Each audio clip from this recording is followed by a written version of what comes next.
दोस्तों, यदि आपने देखा होगा तो मैं अधिकतर पौधों को नर्सरी पॉट में ग्रो करता हूँ। मेरी वीडियो पर एक कमेंट आया कि मैं नर्सरी पॉट में पौधों को क्यों ग्रो करता हूँ, तो आज मैं बताऊंगा कि नर्सरी पॉट में पौधे को ग्रो करने का क्या फायदा है और क्या आपको इसमें ग्रो करना चाहिए या फिर नहीं। यदि आप कभी विदेश गए होंगे या फिर विदेश के गार्डनर की वीडियो को देखा होगा तो आपने देखा होगा कि वो लोग भी पौधों को नर्सरी पॉट में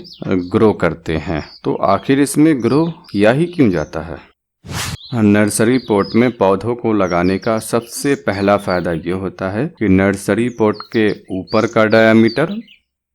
और इसके नीचे के डायामीटर में अंतर कम होता है, 2-3 इंच का ही होता है, जबकि नॉर्मल पॉट में ऊपर और नीचे के डायामीटर में अंतर बहुत ज्यादा होता है। यहाँ तक कि कुछ गमलों में ऊपर का डायामीटर यदि 10 होता है तो नीचे का डायामीटर 5 ही होता है। अब क्योंकि नर्सरी पॉट में ऊपर और नीचे के डायामीटर में अंतर कम होता है तो इसका सबसे बड़ा फायदा ये होता है कि नर्सरी पॉट में स्पेस ज्यादा होता है और जब जगह ज्यादा होगी तो जड़ को फैलने के लिए जगह भी ज्यादा मिलेगी, जिससे पौधे की ग्रोथ भी सही तरीके से होती रहेगी।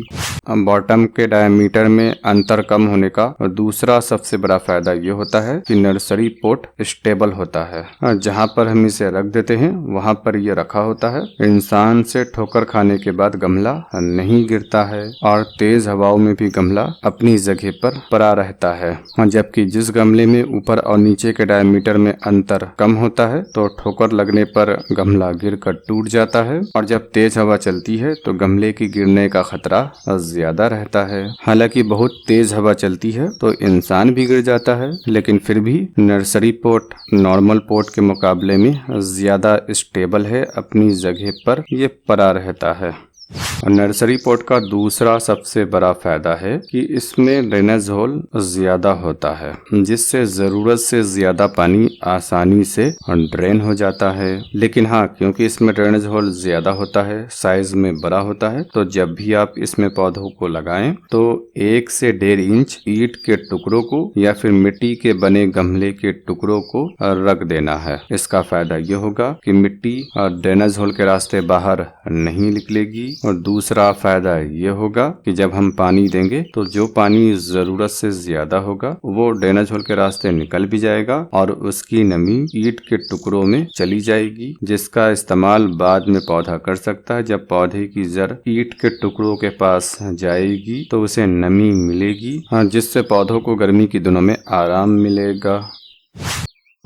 तीसरा फायदा ये होता है कि बीच में नर्सरी पॉट धसा हुआ होता है, या यूं कह ले कि अंदर से उठा होता है और साइड से इस तरीके का गलियारा होता है। तो अब क्योंकि यहाँ पर जगह भी है और रास्ता भी है तो इस रास्ते से पानी तो आसानी से ड्रेन हो ही जाता है, साथ ही साथ पौधे की जड़ों को ऑक्सीजन भी इससे मिलती है और जब जड़ को हवा मिलती है तो पौधे की ग्रोथ और ज्यादा होती है। और जब आप इसे छत की सरफेस पर रखते हैं तो इस रास्ते से ऑक्सीजन इसे आसानी से मिलती रहती है, जबकि नॉर्मल गमलों में ये नहीं होता है, जिस कारण से जब हम मिट्टी भरते हैं तो मिट्टी के वजन से गमले का बॉटम और छत एक दूसरे में बिल्कुल सट जाता है, जिस कारण से भले ही गमले में ड्रेनेज होल ज्यादा हो लेकिन पानी ड्रेनेज होल के रास्ते बाहर नहीं निकल पाता है, क्योंकि गमले का बॉटम और आपने जहाँ पौधे को रखा है वो बिल्कुल सटा हुआ है, तो पानी तो बाहर निकलता ही नहीं है, तो ऑक्सीजन तो दूर की चीज है। इसके अलावा दोस्तों, क्योंकि बीच में ये उठा हुआ है और ये गलियारा भी है तो इसका ये भी फायदा होता है कि गमले को हम जहाँ पर रखते हैं वहाँ पर सीलन कम से कम होता है, क्योंकि इन रास्तों से हवा अंदर जाती है और जो ड्रेनेज होल से पानी निकलकर छत के ऊपर